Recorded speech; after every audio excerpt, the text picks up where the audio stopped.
Hey, what's happening out there, YouTube family? This is Robert L. Jones Jr. coming at you again with some more Tribal Judah poetry. All right. Hope you're ready, because I'm ready. Ready for you. Okay. This piece is entitled Golden Candlestick Aflame. Spark on a flame the living flicker of your golden candlestick,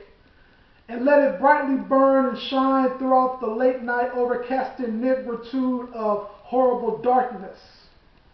where the raven shaded haziness of pain, graze, and disdain had ravished, dazed, and unsettled the chemical balances of your raw and sensitive brain with them energy draining pangs of thought confusing delusions that be crazily dragging thee into the meditation abusing maze of a negative vibe, antagonizing depth of heart-vexing seclusion. Spark on the flame the fluorescent fire of your golden candlestick and allow it to glow on so powerfully with the ever-growing brilliance of a lamplight illuminating blaze of glorying, so that it would be victoriously overtaking the low-key and elusive shadows of lost and abandoning nightfall, where daytime despising apparitions with bitter doom eluding dispositions be dangerously violating the self-analyzing sanctity of your sanity-preserving organisms, and thusly disrupting and interrupting them all with the ambition-killing defeatism of some psyche-petrifying fatalism, which in mythical terms of guile-defining futility are just serpent-beguiling anthologies of unadulterated lies, fiction, and perverted fantasy, to deceive and trap thee deep into the monstrous takedown of a psychomechanical breakdown and shakedown. Spark on a flame the insatiable radiance of your golden candlestick and permit it to hotly manifest the heat interceding expression of its kindling nature, design, and intention, to beautifully enlighten and scintillate that cold and opaque atmosphere of your nervously minded cognition with the new and luminescent intuition that future opportunities for a happier tomorrow, starlight gleaming luminosity, will verily chase away forever the trouble-provoking melancholy of them pessimistic enemies that have been trespassing the pensive light reflective pavement of your lampstand discovered path with the bad luck invading prowler step of a slick and precocious black cat. Spark on a flame the lively inferno of your golden candlestick and compel it to phenomenally furnish in an instant the ebony cascaded essence of your discouraged and despondent consciousness with the iridescent reservoirs of magically vibrant comfort and encouragement.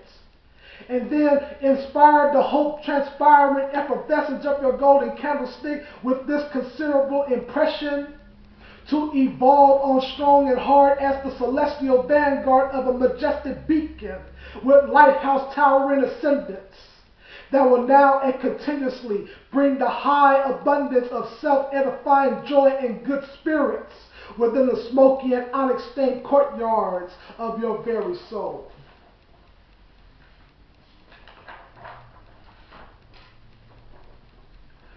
The second poem of the evening is entitled Pride Therapy, a Funky Soul Brother.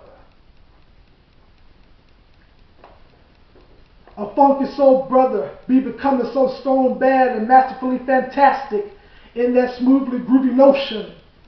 of mightily manifesting all of them courageously delegating acts of dynastic coup, which be shown up personified on and be so divinely effortless within the copacetic and effervescent attributes of super powerful soul, which have been so innately imprinted like permanent ink inside of a budding revolutionary's genetic properties of handsomely created DNA that helpfully be transcending far and beyond those ordinarily average distinctions of just being okay, thus richly ascending further into that majestically higher plateau of solely definitive description of some kingly begotten royalty, that my many ancestral chiefs, pharaohs, and phenomenally tribal magistrates done graciously passed down to my crimson flowing bloodstream of sovereign dreams and self-esteeming mysteries, becoming the emulating epitome of maximizing reality and beyond.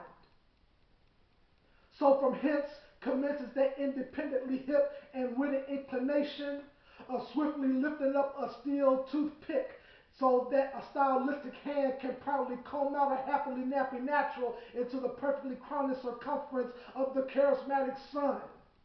And within a paramount flash of some incandescent energy, you will then be finding a dynamically Afro-Asiatic pioneer as myself, while I be boldly exemplifying that ebony amazing example of an extraordinary gentleman, strengthened up with the uniquely forceful momentum of simply letting you know exactly where I am coming from with my own magically slick and wisely exquisite feats of blackness and power and achievement, such as famously allowing my terrestrial cells of righteously stocky anatomy get so dualistically spliced with them celestial molecules of an eternal God's inner consuming inspiration, so that my mental resolutions of a valorous attitude and a truly liberated will for living will fanatically fulfill the many landsliding victories of my conquering eyes, visually peeping out the vividly pristine rainbows of outstanding success, shining abroad its brightly flying colors of celebrating triumph over a totally deserving me. So since I be beautifully recovering from that therapeutic remedy of new African pride so constantly stimulating, let me proclaim on with some creatively pithy volume that I be that funky soul brother, who has now become so stone bad and masterfully fantastic in that buttery smooth and groovy aspiration of greatly doing my illustrious share of some curtain-raising savoir-faire, so that I may be so self-assured within my radical cipher to mightily manifest nothing but the very best of my courageously delegating acts of dynastic coup,